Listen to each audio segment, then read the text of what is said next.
Hello, everyone. Welcome to week 6. You guys are halfway done with this course. You're doing excellent. Keep up the great work. And as always, stay on track, scholars. All right. And so today we're going to be diving into one of my favorite topics, which is commas. Yay.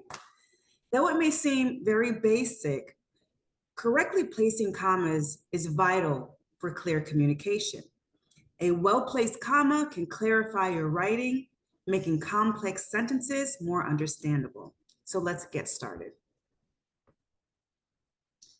All right, so when connecting independent clauses with conjunctions like and but or so, always use a comma before the conjunction. So for example, the operation was over, but right? The operation was over, comma, but the surgeon refused to leave. So this comma helps separate two independent ideas, making the sentence flow more smoothly.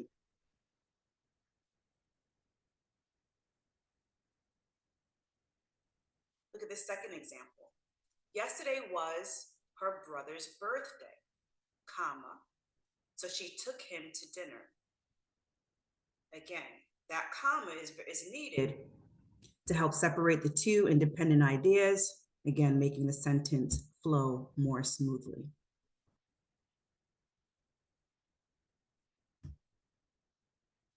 Introductory clauses or phrases such as although, because, or while should be followed by commas as well. And so, for example, while I was eating, the cat scratched at the door. The comma after the introductory phrase while I was eating sets the stage for the main action.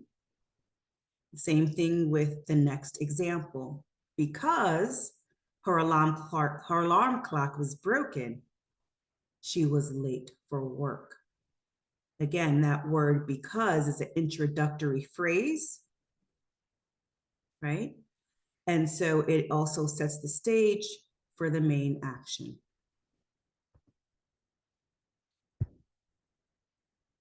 It's essential to know when not to use commas. After a main clause, don't place a comma unless you're introducing an extreme contrast. So for example, she was still upset, comma, although she had won the Oscar. The comma is only necessary because we're introducing a shift in thought. There are some phrases that should always be followed by a comma, such as a participle and infinitive phrases. So for instance, having finished the surgery, comma, he left the operating room. The comma here signals a shift from the phrase to the main clause.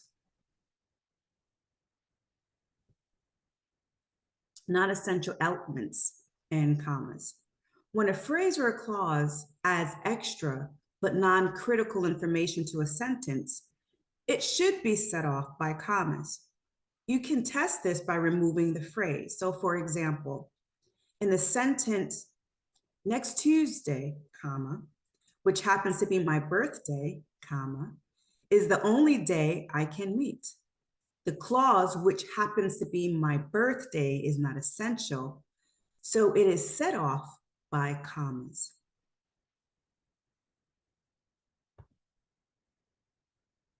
Essential elements, no commas.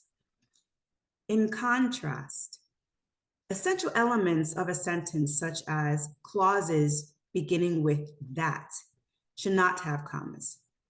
These elements are crucial to the sentence's meaning. So for example, the book that I borrowed from you is excellent. Here, the clause that I borrowed from you is essential. So no commas are needed. And here's a second example. She believes that she will earn an A.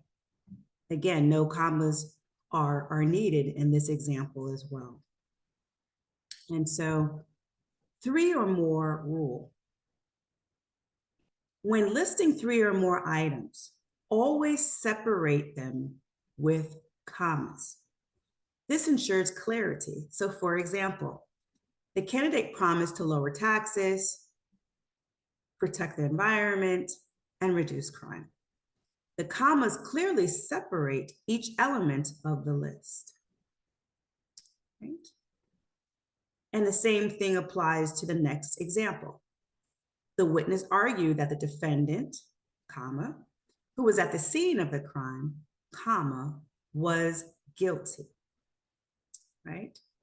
So those commas helps to ensure clarity in the second example as well, separating each element that is noted in that particular sentence. And so coordinate adjectives. So 2 adjectives that equally describe a noun should be separated by commas. A quick test is to see if you can reverse the order of the adjectives or insert and between them. So for example, he was a difficult, comma, stubborn child. The adjectives are coordinate, so a comma is necessary.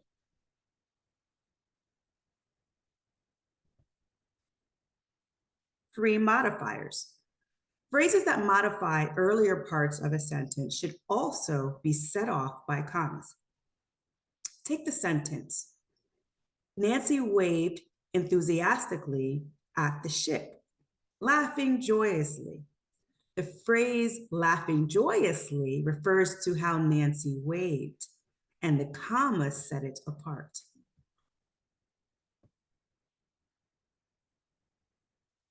Comma abuse, common errors. It's equally important to know where commas don't belong. So for instance, don't place commas between subjects and verbs or between compound subjects. A common mistake would be an 18-year-old in California, comma, is not considered an adult. The comma between the subject and the verb disrupts the flow.